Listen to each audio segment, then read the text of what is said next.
The call came in the middle of the night, jolting me awake. My heart pounded as I fumbled for my phone, the screen blinding me in the darkness. It was my mom, her voice trembling with fear. "He's gone," she whispered.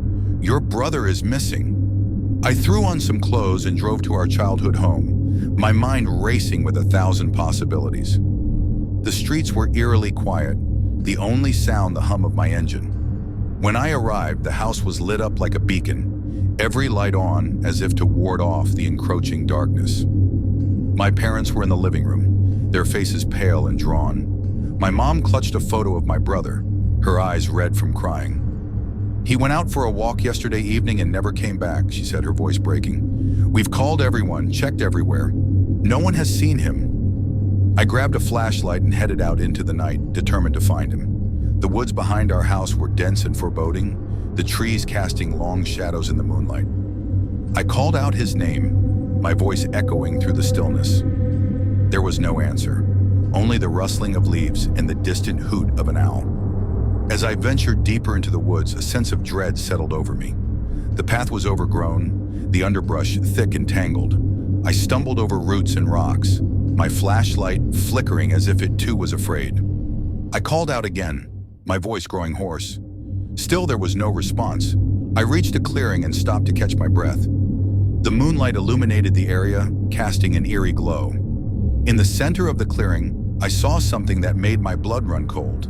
It was my brother's jacket, draped over a fallen log. I rushed over and picked it up, my hands shaking. It was damp and cold, as if it had been there for hours. I looked around, my heart pounding. There was no sign of him, no footprints or clues. Just the jacket, abandoned in the middle of the woods. I felt a wave of panic wash over me. Where could he be? What had happened to him? I continued searching, my mind racing with fear and worry. The hours passed in a blur, the darkness pressing in on me. I called out his name over and over, my voice growing weaker with each cry. But there was no answer, only the silence of the woods. As dawn broke, I stumbled back to the house, exhausted and defeated. My parents were waiting on the porch, their faces etched with worry. I shook my head, unable to find the words.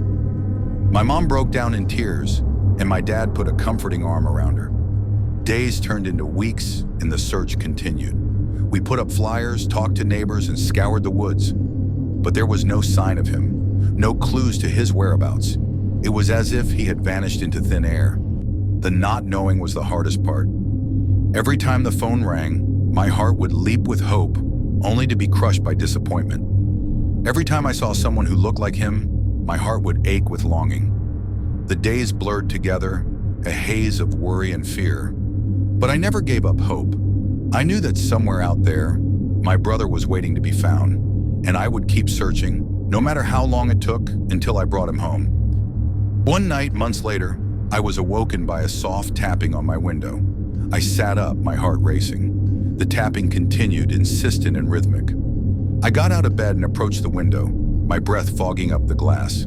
As I wiped it away, I saw him, my brother, standing outside, his eyes wide with fear. I rushed to the door and flung it open, but he was gone. I called out his name, my voice echoing through the empty night. There was no answer, only the sound of the wind rustling the leaves. I stepped outside, my heart pounding, and saw a trail of footprints leading into the woods. I followed the trail, my flashlight cutting through the darkness. The footprints led me deeper and deeper into the forest, until I reached the clearing where I had found his jacket. There in the center of the clearing was a shallow grave. My heart sank as I approached, my hands trembling. I knelt down and began to dig, the earth cold and unyielding. As I unearthed the grave, I saw a flash of white, a bone. My brother's skeletal remains lay beneath the soil, his empty eye sockets staring up at me. I fell back, my mind reeling with horror. Suddenly, I felt a cold hand on my shoulder. I turned around and saw him, my brother, his ghostly form shimmering in the moonlight. "You shouldn't have come," he whispered, his voice hollow and distant. "Now you're trapped here too." The ground beneath me began to shift and crumble, pulling me down into the earth. I screamed, but no sound came out. The last thing I saw was my brother's sad, hollow eyes, watching as I was swallowed by the darkness.